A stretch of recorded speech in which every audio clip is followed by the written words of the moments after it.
شهرام جان از دعوتتون و همینطور از آزاد و کامران و سعید. So I'm going to give this presentation in English, and I do apologize to the organizers, particularly to Shahram, as I didn't actually provide an abstract. And part of this was because this is actually ongoing research and I wasn't 100% sure what the actual presentation was going to be. So I'm going to speak on Islam and Iranian women identities in Iran and the diaspora.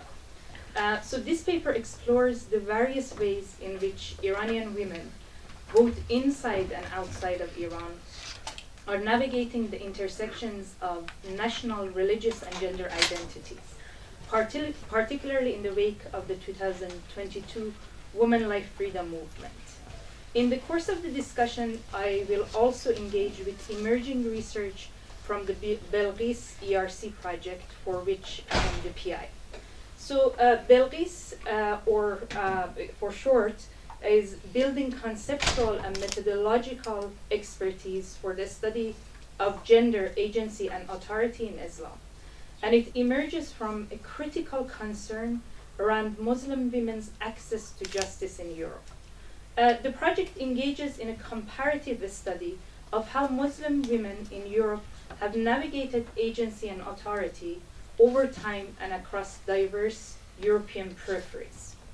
So we are actually specifically focusing on countries Bosnia-Herzegovina, Bulgaria, Greece, including Ottoman and post-Ottoman influences in the Balkans, and placing these contexts in conversation with Sweden, Norway, and Ireland. So Belghis studies how the gender development of Islamic family laws in each of these national frameworks can be better understood by navigating how ideas and practices of social, religious, and legal authority have been constituted, or have changed over time. So the Belghis project is comprised of 4 work packages. I won't go into them, but one of these work packages studies Muslim women's access to justice specifically through the lens of women's agentic equality. And this is done in terms of critical comparison with positions of gender complementarity that have been articulated in popular and state-based formulations of Islamic law. By running this work package in 3 countries, where standards of women's rights and women's equality enjoy relatively strong legal and social protection, so namely Ireland, Sweden, and Norway, we hope to produce new knowledge about the lived reality of women's lives, and women's lives whose legal and social protections are impacted by their associational status with Islam, whether such an identity is perceived, positively embraced, or imposed. Specifically, we are looking at how women with experiences of Islamic family laws in Northern Atlantic region have navigated systems of justice, including textual and practical aspects of the state and socio-religious authority. So in Sweden and Norway, we are conducting our research primarily through Persian language and English language interviews. These are led by my colleague, Dr. Tiba Bonyad, who's focusing her research on migrant communities from Iran and Afghanistan, as well as Swedish and Norwegian participant with family or generational links to what I term here as Persianate world, but perhaps I should reconsider it after Firuz's presentation. One of the early challenges we have encountered in some of our attempts to interview with some of the Iranians is that when we asked for interviews, our ask was declined. In refusing, their response was often some variation on the statement, "This research does not concern us because we are not Muslims." What surprised us was not the rejection of a Muslim identity, but the intensity of the response, which often left no room for dialogue. This was particularly striking when such reactions came from individuals within our own intellectual or peer circles. Such responses have in turn prompted us to reconsider aspects of our methodology also to critically reflect on our own definitions and assumptions surrounding the category Muslim women. So negative perceptions of Islam as a religio-political system amongst Iranians, both within Iran and in the diaspora, are of course not new, nor are anti-Muslim, anti-clerical, or related anti-Arab sentiments uncommon. In her book, Say What Your Longing Heart Desires, Women, Prayer, and Poetry in Iran, Nilufar Hayeri made the following observation during her fieldwork in Iran, which she conducted between 2008 and 2016.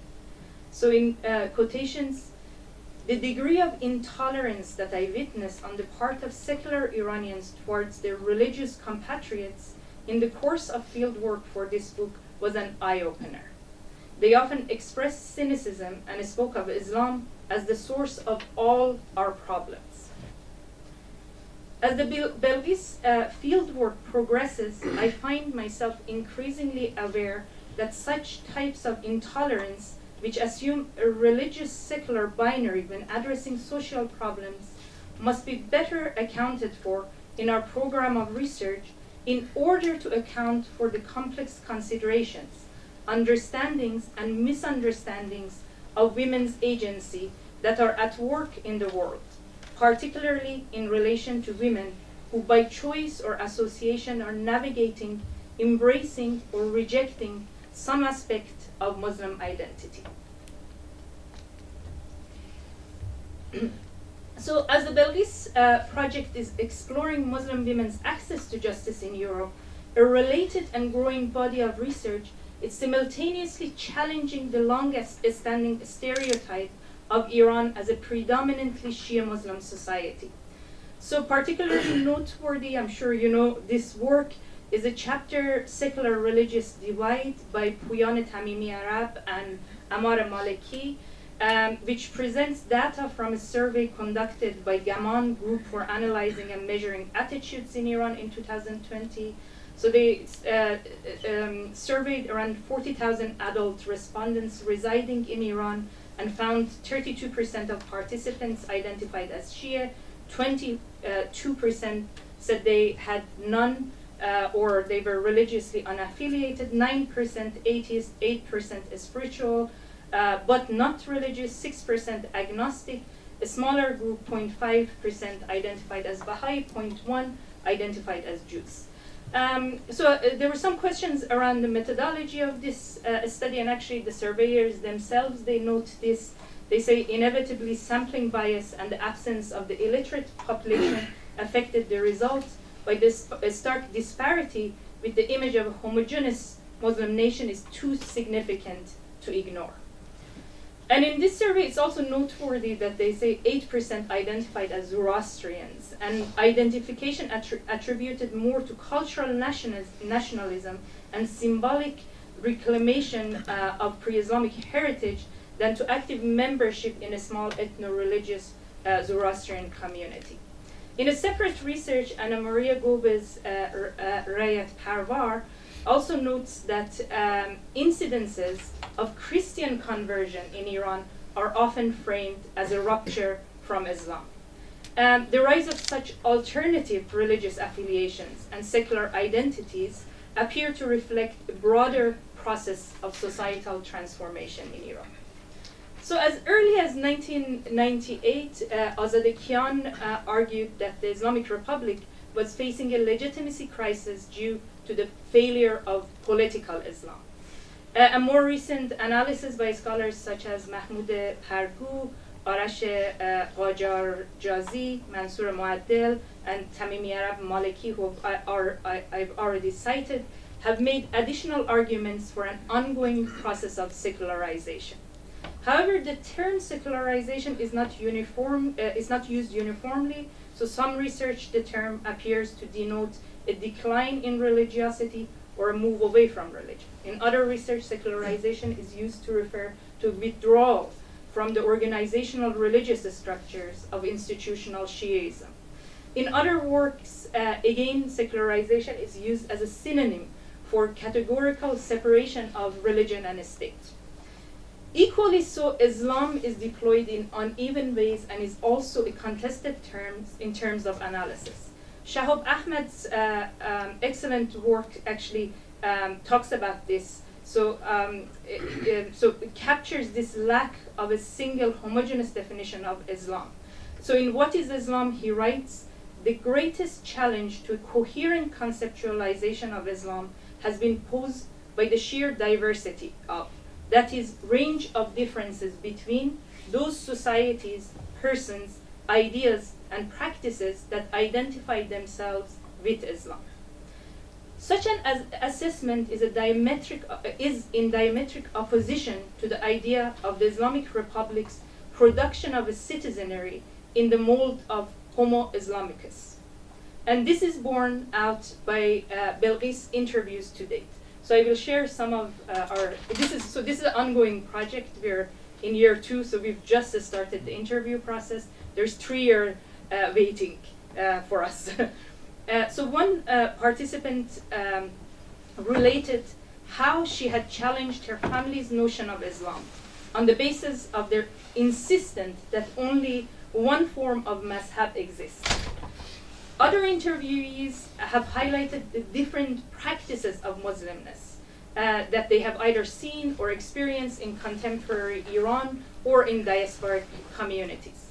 So in this vein, another participant said, Irfan in Iran is a real story. Sufism has become a huge phenomenon. My sister who lives in Iran considers herself Sufi. She drinks alcohol and then reads the Quran and prays. My sister also considers herself Muslim. She says, I'm incredibly Muslim. In asking whether participants' relationship with religiosity has changed since the Women Like Freedom movement, one responded that although her spirituality remains unchanged, she and many of her friends who are practicing Muslims have distanced themselves from the statist Islam. Many, including herself, removed their headscarves after the Jina movement. She concluded, I think the Mahsa movement gave us the courage to do that. Some Iranian women and their supporters, in resisting what Ali Reza Bojani and Morgan Clark have termed the brute coercion of the Islamic Republic, have also obviously begun to re-evaluate their own definition and understandings of Islam. This is particularly noticeable in the European diasporic context that Belghis is concerned with, where freedom of speech and freedom of religion or belief rights allow one to be openly critical of or even vehemently opposed to practices and ideas within Islam, and even the practice and idea of Islam itself. Yet such distancing does not mean these individuals will immediately cease to be racialized as Muslim by a state or society. Indeed, research on anti-Muslim sentiments in Europe over the past 2 decades has demonstrated that both Muslim and non-Muslim who are stereotyped on the basis of national linguistics and cultural characteristics have been target of Islamophobia. This form of racialization is also evident in our early case studies. So one of the Belghis interview participants, a female academic in her late 40s, talked about her sense of being racialized while living outside of Iran in the following ways. So she said, for me, I get really upset if someone perceives me as a Muslim. For me, this is racialization. Only yesterday, an acquaintance told me that I have a friend from Bosnia, and he's also Muslim like you. This led to a huge argument. She continued, this racialization, I see it a lot in ordinary people, but I also encountered it in academia. She explained that often due to her lack of adherence to what is perceived as Iranian Islam or Iranianness, that she is told, I have not seen an Iranian like you, or you're not a typical Iranian. Another interviewee talked about this kind of racialization as follows. This is quite long, but it's very interesting, so I will read it out. I would say I'm a non-religious person. So I would say I'm a non-religious person. But if I'm talking to a white person, probably I would say I'm a non-practicing Muslim. Or I also do sometimes bring up this Shia thing, but it really depends on the context. I'm also agnostic, but I should say, because when I was in Iran, I would always consider myself an anti-religion person and wouldn't consider myself religious. I do not even consider myself religious even here, but when I was in Iran, I would refuse any form of religious association. When I moved to Brussels, it was just so weird for me because people would just assume that I'm Muslim. You know, they would ask me, okay, are you practicing? They would just assume that because I'm from Iran, it's very complicated. For example, I remember this guy from Egypt who had some very weird ideas about Shiism, like attributing those ideas to me.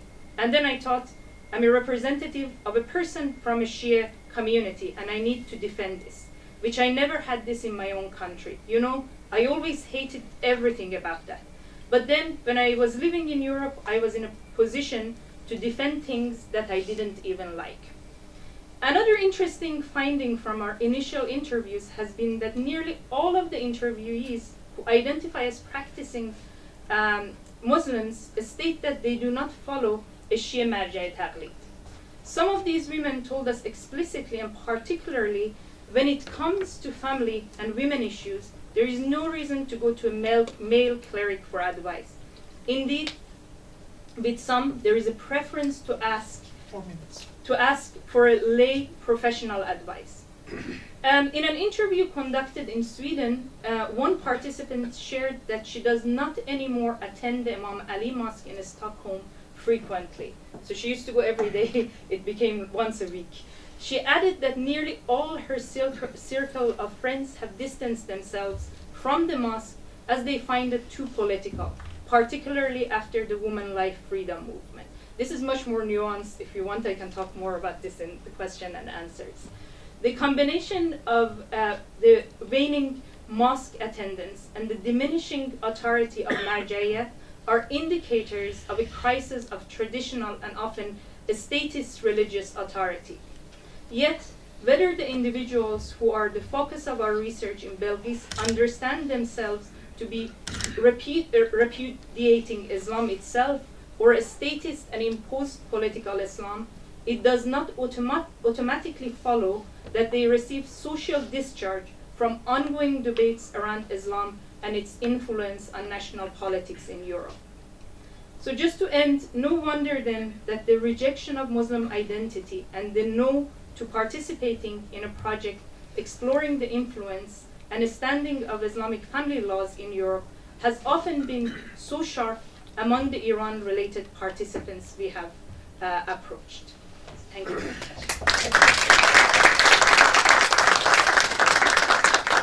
We got 2 minutes. Any question for Roja?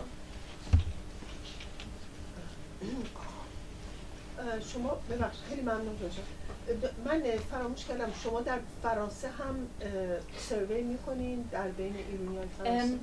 راستش چون میدونید چرا این سوال میکنم به لحاظ لایسیته فرانسوی و تاثیرش روی اسلاموفوبیا راستش اولش که فقط کشورهایی که تو بلژیس که ایرلند و نروژ و با سوئد هستن ولی برای این مسلم ایدنتیتی ما الان شروع کردیم بیرون از این کشورام با فردای مختلف به خصوص زنان صحبت کردن چون واقعا it was really challenging واسه خودمونم که فکر میکردیم خب مثلا کسی که میگه من مسلمونم ما مثلا با کسی صحبت میکنیم خودش میگه من مسلمونم بعد که رفتیم داخل پروژه دیدیم نه این خیلی کامپلیکیتده و گفتیم حتی واسه پروژه واسه متدولوژی هم خوبه که یه خوردم باز کنیم که با به خصوص چون اول قرار نبود اصلا روی ایران کار کنیم چون تیبا استخدام شد و گفتیم خب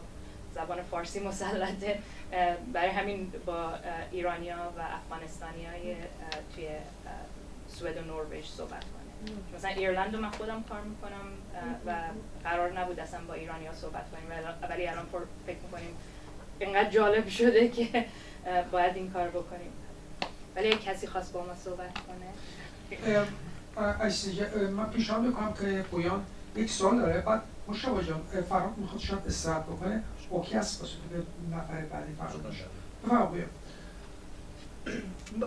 سوالم اینه که توی این تعریف بحث اسلامه یا اینکه مثلا somebody says like I'm culturally Muslim. Do you differentiate that? Like I'm trying to like have something similar to what like some Jews have. They were saying that they are not religious Jews, but culturally they are Jewish. برای تحقیق ما اگه مثلا فردی که من مسلمونم، حالا چه practicing Muslim چه culturally Muslim فرقی نمیکنه، چون یا اینکه حتی مسلمون نیستم ولی کشوری که من درونش هستم perceives me as Muslim، یا اینکه من یه سری چون Islamic family law کار میکنم، مثلا یکی ایران ازدواج کرده میخوان اینجا طلاق بگیرن یا اینجا ازدواج کردن میخوان اونجا، حالا یا کشورهای اسلامی دیگه، چون we are also looking at legal pluralism and parallel legal basically comparisons. بعد واسه همین فرق نمیکنه، ولی سوال جالبیه برای اینکه وقتی داری با یه فردی صحبت میکنی حتی خیلی strongly اول میگه من مسلمون نیستم، بعد باشون صحبت که میکنیم میگم ولی من میگه چند دفعه میگه من مسلمون نیستم ولی من از ماه رمضان خیلی خوشم میاد، من از شعرهای شجریان دلم میلرزه، من از عاشورا تاسوعا یعنی هنوز مثلا خیلی دوست دارم عاشورا تاسوعا رو، بعد یا اینکه مثلا باز میگن که من اصلا ایتیستم، من به هیچی باور ندارم ولی من هنوز نذر میکنم، بعد واسه همین خیلی کامپلیکیت، یعنی واقعا و ما نمیخوایم که کسی رو دیفاین کنیم، یعنی یا بذاریمشون توی باکس، واسه همین فکر کردیم که خب چون داشتیم این کار میکردیم با این اولش با موضوع آیدنتیتی تو متدولوژیمون، ولی الان داریم فکر میکنیم که باید یعنی واقعا روش کار بشه. خیلی ممنون روژا، تشکر میکنم.